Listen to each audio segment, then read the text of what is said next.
동국대학교랑 숭실대학교 지금부터 한번 보도록 할게요. 2021학년 정시대학교 분석방송 동국대 숭실대 중위권대학교 지금부터 시작하도록 하고요. 방송 끝에 인기학과, 그러니까 좀 학생들이 지원할 만한 학과들을 합격 예측 데이터를 대학교 환산 점수로 계산을 했으니까 그 부분도 한번 잘 봐주셨으면 좋겠습니다. 그러면 지금부터 한번 보도록 할게요. 자, 첫 번째 보셔야 될 대학교는 동국대학교입니다. 동국대학교 불교대학교죠. 가보면은 이제 위에 남산에 있잖아요. 그 충무로 가장 비싼 땅을, 비싼 땅값을 유지하고 있는 이 동국대학교 올라가 보면, 코끼리상이고 이렇게 부처님 서 있는, 불교학교다. 하지만 종교와 상관없이, 그냥 지원해도 되지 않을까라는 생각을 해요.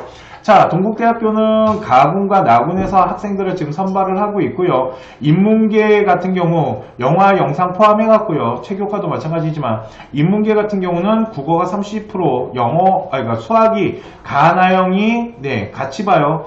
25% 택 하나만 선택한다라고 그랬으니까 가영 아이들도 볼 수 있고요. 여기 보시면 과탐 들어가는 걸로 봐서 동국대학교 인문은 이과 문과가 교차가 가능하구나 라는 부분 체크하시면 됩니다. 탐구에 대한 퍼센테이지 20%고요. 영어가 20%가 들어가는데 생각보다 퍼센테이지가 있어 보이지만, 자, 영어나 한국사 미리 보고 갈게요. 영어 같은 경우 반영 비율이 1등급이 200점이고요. 2등급이 199점이에요. 1점 차이 나죠. 근데 100점으로 하게 되면 0.1이고요. 퍼센테이지 넣어봤자 0.2밖에 안 되기 때문에 영어에 대한 반영 비율은 그렇게 높진 않은데, 보셔야 되는 게 뭐냐면 3등급입니다. 요번에 영어가 1등급 아이들이 생각보다 좀 많이 나왔어요. 영어가 좀 쉬었다라는 거죠. 그렇다면 요번에 1등급 아이들이 이제 상위권 아이들을, 그러니까 상위권 대학교를 집어넣을 거고, 그 나머지 아이들, 그러니까 그 학생들이 대학 라인을 좀 받쳐서 내려올 때 중위권 대학교를 봤을 때 이 동국대학교도 1등급에 대한 이 영어에 대한 반영이 좀 있을 거라는 생각이 들고요. 2등급 아이들이 이제 좀 주체가 될 텐데 2등급 아이와 1등급 아이의 차이가 없다라는 건 동국대학교는 2등급까지는 충분히 지원이 가능하지만 3등급부터는 점수차가 좀 벌어져요. 그죠? 크게 벌어지는 건 아니지만 그래도 점수차가 조금씩 벌어지면서 1등급과 2등급보다는 2배의 차이가 벌어지다 보니까 3등급 아이가 동국대학교를 지원하는 거는 가능해 보이지만 2등급이 요번에 워낙 많은 수치를 나타내다 보니까 3등급 아이가 좀 점수대가 좀 깎여 내려가는 부분이 있고, 이 정시 같은 경우는 솔직히 작은 점수 소수점까지도 다 계산을 하면서 합격선을 만들어내는 경우가 있다 보니까 이런 등급 차이가 나중에 발목을 잡을 수 있기 때문에 3등급 아이가 지원하는 거는 좀 계산을 해봐야 될 것 같아요. 다른 과목들이 좀 점수가 나왔을 때 할 수 있다라고 보셔야 될 것 같고요. 동국대학교는 2등급 아이들이 아마 좀 주력이 돼서 경쟁을 하지 않을까 라고 보시면 되고, 자, 자연계 같은 경우는 수학 과영이랑 과탐만 보는 걸로 봐서 문과 학생들이 교차를 할 수가 없다라고 보시면 돼요. 그리고 미술학부랑 연극학부는 예체능은 일단 패스하도록 하겠습니다. 자, 그러면 동국대학교 같은 경우는 제가 그런 생각을 되게 많이 해요. 솔직히 중위권에 딱 걸려있는 대학교라고 보는데요. 좀 이따가 보겠지만 건국대학교랑 국민대학교를 가는 요 사이에 있는 대학교다라는 생각을 하고요. 그런데 생각보다 동국대학교랑 국민대학교가 점수차가 또 그렇게 많이 나는 건 아니지만 잘 계산을 하면은 이렇게 라인을 형성할 수 있는데, 동국대학교는 솔직히 제가 입시를 하면서 느끼는 거지만 그렇게 항상 큰 변화를 가져오는 학교는 아니다 보니까 작년 데이터들이 있잖아요. 작년 데이터를 기준으로 해서 분석을 하면은 어느 정도 예측 점수들을 형성하기가 조금 편한 대학교다라고 보시면 돼요. 그리고 제2외국어랑 한문 같은 경우 대처가 하나가 된다라는 건 아랍어나 이렇게 제2외국어 잘 본 학생이 탐구한 과목을 대처하게 된다. 그러니까 요번에 제2외국어, 특히 아랍어 찍신 강립한 아이들 동국대학교 한번 지원해 보시는 것도 좋을 것 같네요. 자, 그러면 동국대학교를 정리하자면 문과 학생들은 교차가 가능하고요. 자연계 학생들은 교차가 안 된다. 그리고 영어 같은 경우는 2등급을 주력으로 했을 때 1등급과의 어떠한 점수 차이가 나지만 3등급 아이들이 지원하기에는 국어나 수학에 대한 요 점수대가 좀 형성돼야지 3등급 아이들도 한번 도전해 볼 필요가 있다라고 보시면 되고요. 작년과 데이터가 큰 차이가 없이 형성이 되었기 때문에 입결이 거의 좀 비슷하게 형성이 될 것 같은데 경쟁률이나 인원 같은 거 체크해야겠지만 네, 데이터가 약간 네, 조금 내려가지 않을까라는 생각은 해요. 계산을 좀 해봤거든요, 제가. 자, 일단 동국대학교에 대해서 봤고요. 자, 그러면 다음에 숭실대학교 좀 보도록 하겠습니다. 자, 숭실대학교는 가군과 나군과 다군 모두 다 선발하는데 나군의 인원이 좀 적고요. 다군에 대한 인원이 좀 많다 보니까 자, 중위권 아이들, 중위권 대학을 집어넣는 학생들이 네, 요 다군에다가 대학 라인을 형성할 때 좀 좋은 대학교가 홍익대학교가 있다라면 홍익대학교랑 네, 숭실대학교예요. 그래서 홍익대학교 다군 아이들과 숭실대학교도 생각보다 다군에서 아이들을 많이 선발하다 보니까 홍익대 아이들이 숭실대학교로 내려올 때는 가군 라인을 형성해서 내려올 것 같아요. 가나군. 그런데 홍익대학교 점수랑 숭실대학교 막상 네, 표점 계산해보면 네, 그렇게 또 막 안정권까지 형성한다라고 보기에는 조금 점수차가 좀 있다 보니까 요 홍대 애들이 중위권 라인에 숭실대를 내려오지는 않을 것 같다라는 생각은 들어요. 네. 자, 그러면 숭실대학교는 가나 다군을 다 선발하는데 일단 보셔야 되는 건 인문과 경상 계열로 나눠놨고요. 자연 1과 자연 2로 나눠놨습니다. 인문, 경상계 같은 경우는 경영경제 같은 경우 네, 당연히 수학에 대한 반영 비율이 높다 보니까 네, 수학에 대한 반영 비중이 높고요.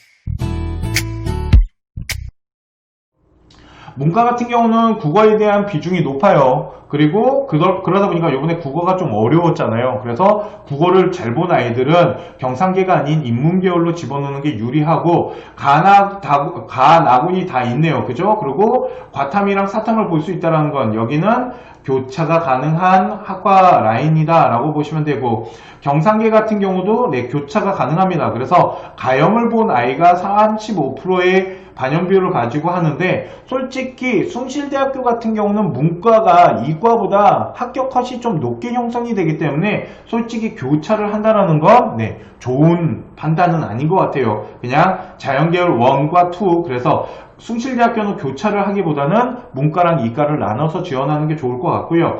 자, 자연계열 1 같은 경우는 가형만 볼 수 있어요. 그러니까 교차가 안 돼요, 여긴. 그리고 과탐만 볼 수 있기 때문에 교차가 안 되는데, 네, 자연계열 1 같은 경우는 교차를 하지 않는 대신 수학에 대한 반영 비율이 2랑 네, 거의 비슷한 수준으로 줬다. 그리고 똑같은 수준으로 줬다라고 보시면 되고, 과탐 같은 경우도 이렇게 나눠놓은 걸로 봐서 네, 숭실대학교 자연계열 1 같은 경우가 공대 라인 색깔이 좀 날 것 같고요. 2 라인 같은 경우는 문과 아이들도 집어넣을 수 있게끔 해준 걸로 봐서 네, 약간 자연계나 문과 아이들도 충분히 소화를 할 수 있는데 그 중에 꼭 보셔야 되는 학과가 융합 특성화 자유전공인데 여기가 가산점이 있습니다. 자, 좀 보도록 할게요.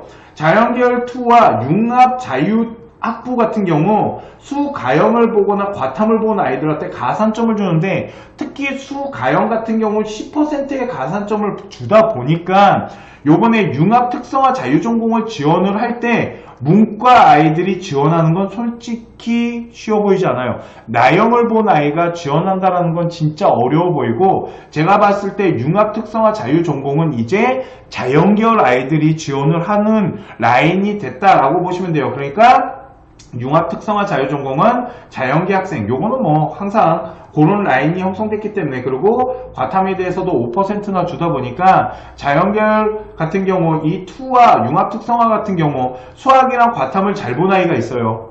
수학이랑 과학을 잘 봤는데 내가 국어가 좀 약해요. 국어를 요번에 좀 잘 못 봤어요.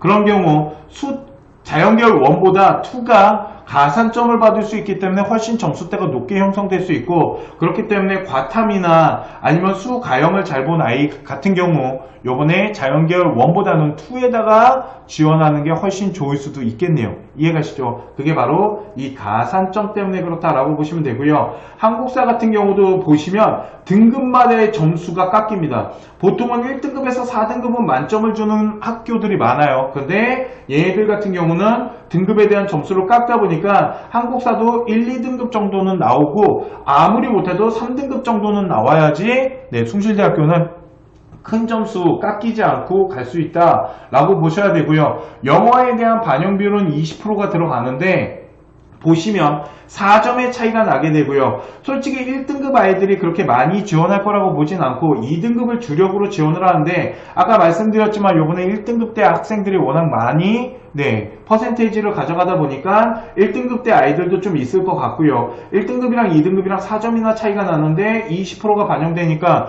생각보다 반영 비율이 좀 높고 3등급 아이들은 지원하기가 좀 힘들겠죠.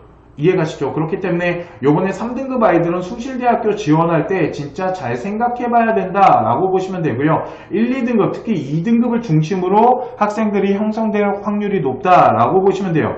또 하나 보셔야 되는 게 뭐냐면 인문계랑 경상계 같은 경우 제2외국어가 반영이 되는데 여기 보시면 아랍이 빠졌습니다. 아랍어가 빠졌고요.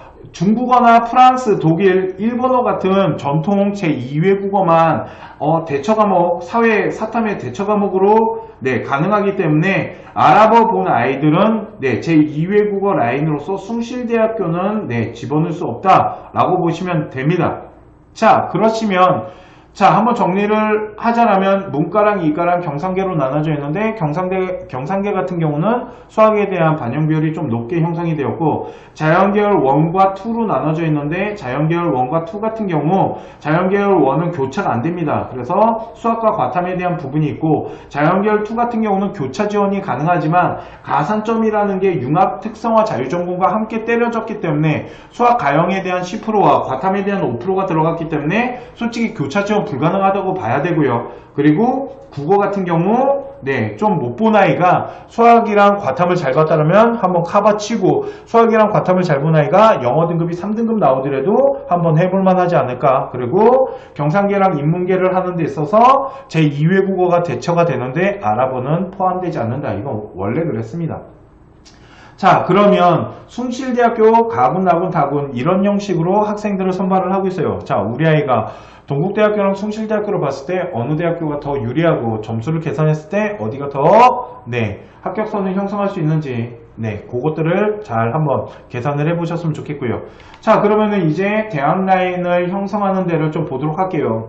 자, 동국대학교랑 숭실대학교는 솔직히 이거를 이제 표점으로 저희가 계산을 좀 해보면 솔직히 동국대학교 집어넣는 아이가 솔직히 동국대학교가 숭실대학교보다는 대학 레벨이 다 높다라고 생각을 해요. 그죠? 뭐 이제 건동홍이라는 얘기도 있고 뭐 건대, 동국대, 뭐 홍대, 뭐 국민대, 숭실대 그러다 보니까 솔직히 숭실대학교랑 동국대학교는 대학 레벨에 대한 차이가 나다 보니까 동국대학교를 지원하고 동국대학교 만약 가군을 지원한 아이가 나군에다가 집어넣을 수 있고 다군에다가 집어넣을 수 있는 거잖아요. 그런데 막상 저희가 좀 계산을 해보잖아요. 그러면 동국대학교랑 숭실대학교는 막 안정권을 형성할 정도로 그렇게 대학교가 숭실대학교가 동국대학교를 바칠 수 있다라고 저는 생각하지 않아요. 이게 진짜 점수를 좀 계산해보면 그렇기 때문에 동국대학교를 지원하는 아이가 저는 숭실대학교 라인으로 형성은 하진 않았으면 좋겠어요. 동국대는 좀 다른 라인을 좀 구성하는 것도 저는 괜찮은 방법이다 라고 보거든요. 그리고 지금부터는 제가 제 얼굴이 중요한 건 아니잖아요. 그래서 좀 방송을 좀 넓게 보도록 하겠습니다. 자, 또 보도록 할게요. 동국대 같은 경우는 솔직히 이제 중상위권 라인에서 아이들이 내려오는데 건대 라인에서 좀 내려오는 아이들이 있습니다. 그죠? 건국대학교를 지원한 아이들이 동국대 나군으로 형성해서 내려오는 라인이 있고요.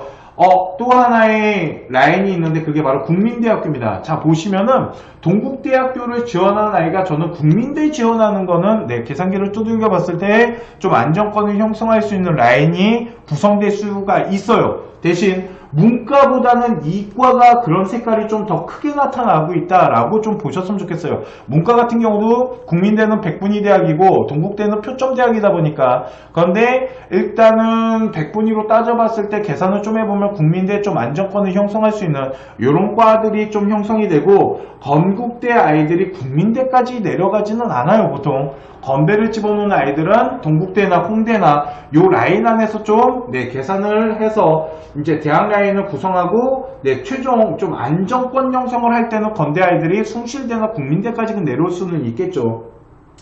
자, 요 라인으로 구성이 되는데 그러면 숭실대 아이들은 어디로 가야 할까요? 제가 봤을 때 숭실대에서 안정권으로 가는 대학 라인은 광운대학교나 명지대학교 그리고 여대 같은 경우는 성신여대 정도 요 라인에서 한번 계산기를 두들겨 보는 게 맞다라고 생각이 들어요. 숭실대학교랑 국민대학교는 저는 솔직히 요 둘은 그렇게 큰 차이가 없다라고 보고요.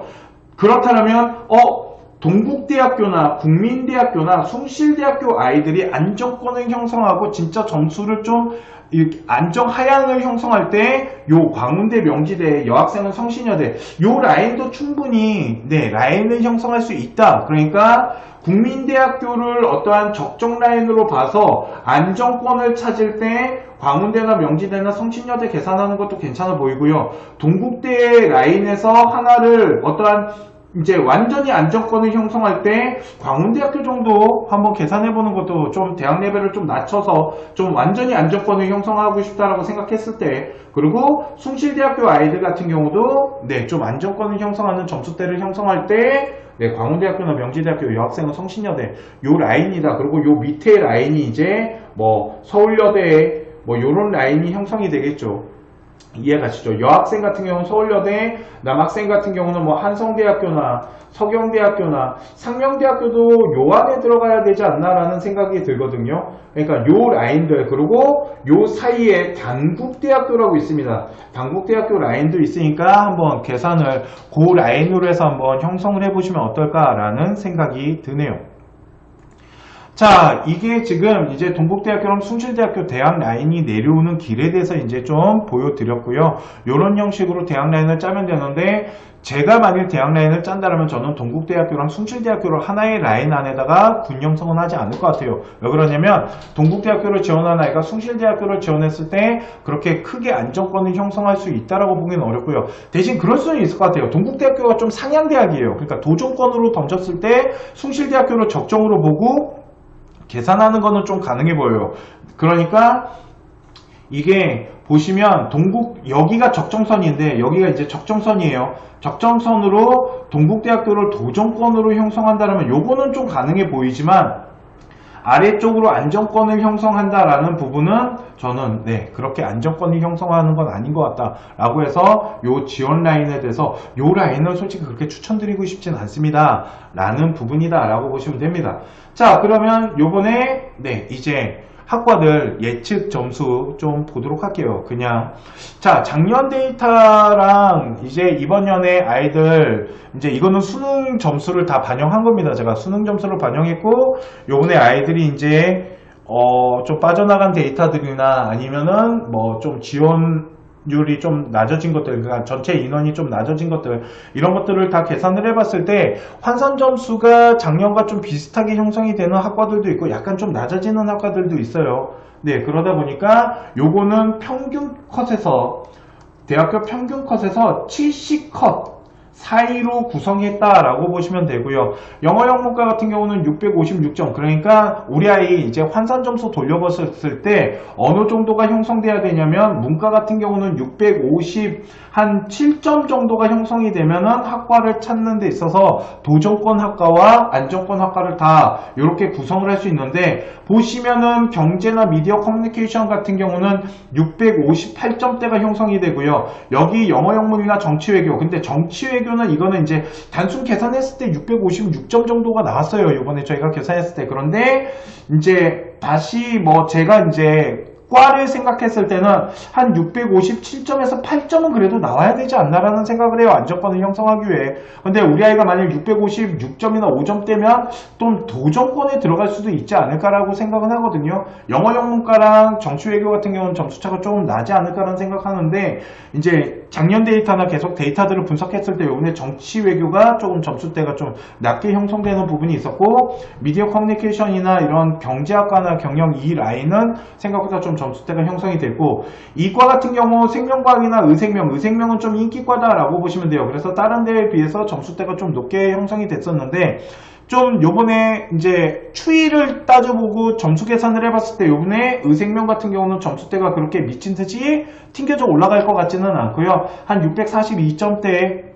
후반대면 충분히 네, 지원이 가능해 보이고, 만약 우리 아이가 점수대가 좀 모자르다라면 의생명보다는 그냥 생명과학과가 확실히 점수대가 좀 낮게 형성이 되고, 융합에너지 신소재나 길기의 로봇 같은 경우는 요즘 추세가 조금 인기과 라인이 형성이 되면서 점수대가 좀 많이 올라가고 있다라고 보셔야 됩니다. 자, 이번에 숭실대학교를 좀 보도록 할게요. 숭실대학교는 영어 영문 같은 경우는 638점인데, 숭실대학교 같은 경우는 어문라인이 있잖아요. 어문라인 같은 경우 좀 네, 점수대가 매년 대체적으로 조금 낮게 형성이 되는 게 있었고, 정치외교나 경제학과나 이런 과들은 솔직히 네, 비슷한 수준의 라인으로서 한 641점에서 2점대가 형성이 되고, 언론 홍보 같은 경우는 좀 인기과입니다. 매년 점수대가 좀 높게 형성이 되고, 점수대가 그렇게 크게 흔들리는 과가 아니기 때문에 좀 여기는 조심을 하고 집어넣어야 된다. 도전권으로 형성하기에는 좋지 않고요. 적정 라인으로 형성하기에 괜찮은 과다라고 보시면 될 것 같고요.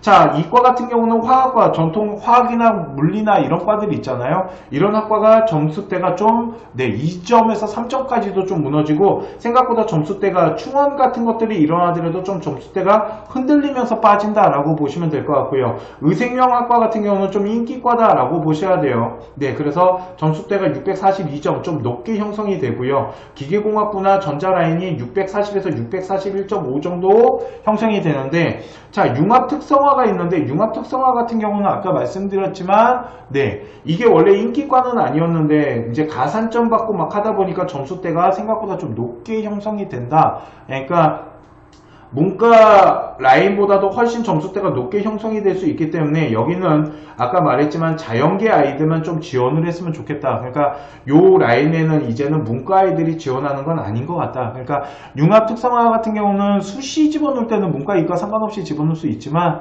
제가 봤을 때 네, 자연계 아이들 라인이 아닐까라고 생각을 합니다. 네, 이게 네, 동국대학교랑 숭실대학교 이제 주요 학과들, 그리고 좀 인기 있어 하는 학과들에 대해서 제가 분석을 해서 계산을 해본 거고요. 자, 여기까지가 제가 준비한 동국대학교랑 숭실대학교 네, 이제 분석 방송입니다. 동국대학교랑 숭실대학교는 솔직히 이제 대학 레벨을 따져봤을 때는 뭐 동국대학교가 더 좋은 학교입니다 라고 볼 수는 있겠지만, 막상 정시를 계산을 좀 해보면 그렇게 동국대학교랑 숭실대학교가 점수차가 크게 벌어지는 건 또 아니거든요.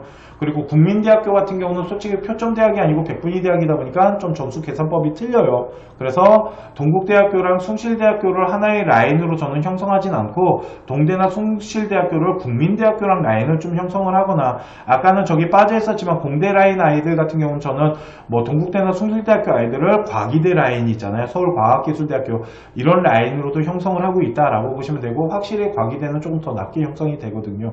그리고 동국대학교 지원하는 이과 학생이라면은 경희대학교 국제캠 있잖아요. 거기도 한번 계산해 보시는 것도 네, 좋은 방법이 될 수 있다라고 네, 저는 생각을 합니다. 자, 오늘 방송 제가 준비한 대학교 분석 중위권대학교 방송은 여기까지 하도록 하고요. 잠시만 기다려 주시면 1대1 상담을 진행해 드리도록 하겠습니다. 잠시만요.